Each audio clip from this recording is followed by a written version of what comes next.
ጀግና ቤት ደፍሮ መቅሰፍቱን ይዞ ሲገባ አሳየኝ ገና ከሩቁ አጥፊውን ገዳዩን ሌባ ሸንጎ ሰብስቦ ሲመክር ታሪኬን መና ሊያረገው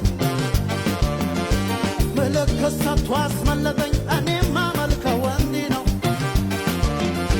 ሰልጣን ያለውም በኔ ላይ አለቃ አይሆንም የበላይ እንዲያው አይደለም ማጓደዴ በመስቀል ሞት መወለድ ስልጣን የለውም በኔ ላይ አለቃ አይሆንም የበላይ እንዲያው አይደለም ማጓደዴ